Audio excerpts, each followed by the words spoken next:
Let's have a quick look at the shilling, whereby we saw the shilling weakening marginally on Tuesday to close the session at 84.95, 85.15 to the dollar. Crossing over to the Nairobi Securities Exchange, we saw the main share index edging 70.44 points to sit at 4,886.64 points, with most of the blue chip counters correcting downwards.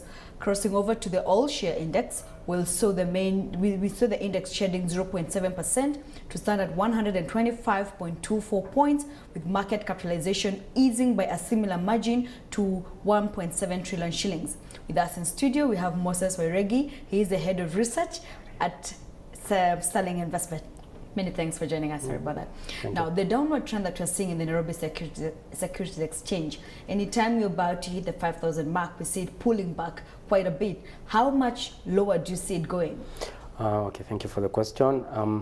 The reason why we're seeing the downward trend is that most of these blue chip companies, most of the counters were at an overbought position, and then now we're seeing the market correcting itself, with investors booking their gains right now. How much lower do I see it going? I think the floor level should be around the 4,600 mark. So we have 200 more points to go. Yeah, we have a potential downward room of about 200 points, but I don't see it going as low as the 4,600 mark. That's just the minimum limit I'm giving it. But I can see a potential upside when the insurance companies start reporting their half-year results. That's when we'll start seeing a lot of investors taking positions in these companies. Before they announce their half-year results. Okay. Yeah. Looking at some of those stocks that you mentioned, the insurance counters, most of those stocks are very illiquid. If you look at Pan Africa, which actually was edged lower yesterday, and if you look at Jubilee, they had the AGM just the other day and the full year results just the other day. Looking at some of those numbers, how do you expect some of these counters to perform? Okay, yeah, it's true. If you compare that sector to the banking sector, they are it's slightly illiquid. But these companies actually represent a very good opportunity for upside gain for an investor who invests in these counters. If you look at their past performance, the full year 2012 figures have been extremely excellent, and now we're seeing majority of them getting into the real estate, the undeveloped or not near maturity real estate market, which has grown in double digits over the past 5 years, and we're seeing most of these companies getting into that segment as well as expanding into the region as well, following the track record of the banks. Basically, some of them piggybacking on their banking partners, like CIC piggybacking on Cooperative Bank. Wherever Cooperative Bank expands, they follow suit, and they also get a piece of that pie as well. So despite being illiquid, they do provide really good upside potential. If you were to pick one stock in the insurance sector, which would be your pick for the moment? Well, that's a really tough one. I'd have to go for Britam. Britam is doing really well. It's growing its portfolio really well.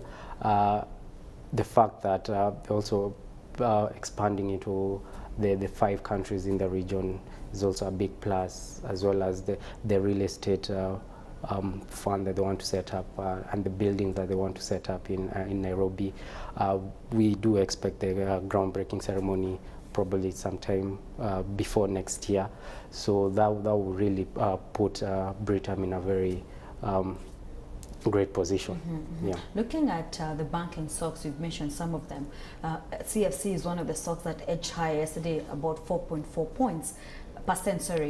Do you see this trend going on? Because if you look at it in comparison to the banks, Equity has been down, Barclays Bank has also been down, KCB was unchanged. Do you see this trend continuing? With regards to CFC, I do still see that trend continuing. If you look at that company, if you look at that bank, it has one of the highest cost-to-income ratios at around 67%. 67. Yeah, 67%. So if they manage to implement their cost-cutting strategies, that will definitely have a huge impact on their bottom line. Are they on course to do that? Yes, they do have strategies in place to do that. If you looked at the Q1 performance of the banking sector, you'd have noticed that the mass market banks, the equities, the KCBs, the cooperative banks have done extremely well compared to the foreign-based banks, the ones which have foreign-based parent companies in Stanchart, Barclays, CFC. So now they have to change their tact and actually change their strategy and actually target the mass market. We've seen Barclays, the deal that Barclays will have, the proposed deal, Barclays and Absa, which has taken quite some time. When that gels into place, we'll see the expertise of Absa, which is a mass market bank in South Africa, implements its model here, and CFC will have to follow suit. Looking at Kenya Airways, which was actually one of the top losers yesterday, shedding 6%, and this was coming after we saw news that Qatar Airways was partnering with Fly540 to expand their regional foothold. Is this the news that actually made this stock actually perform this poorly yesterday? You know, the aviation industry is really competitive. It's been on a downward trend since the financial crisis in 2008, and recovery has been really, really slow. The news of Qatar joining with Fly540, that must have been one of the ingredients to why KQ has fallen to about 10 shillings. So what are the sentiments we're getting from the investors? How are they feeling? What's their reaction towards full year on Friday? Investors are honestly, I believe investors are really bearish on the performance of KQ. I don't see them. I believe investors think that there will be a slight improvement compared to the half-year results, but they still believe that the full-year results will be in the negative, will be in the red. Now, looking at Centum Investment, it's also one of the stocks that shared about 3%, and this is a stock that actually announced the results about 2 weeks ago, quite impressive results, but they failed to issue a dividend, which they frozen for about 5 years, and also they didn't give a bonus. Is this one of the reasons why we are seeing the stocks, this particular stock, not performing as well in tandem with the very impressive full-year results?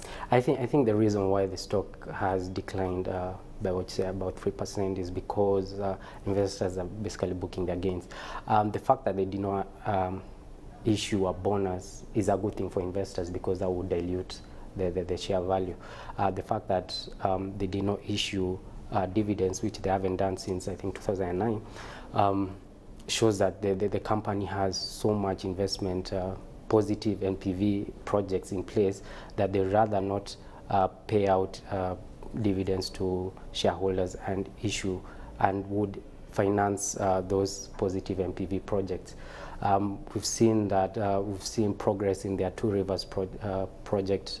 We've seen progress in their Pearl Marina projects. They set up an asset management business which will pick up as time goes on by. Centum's portfolio has been performing really, really well, and I do believe this is a company which is still undervalued at current.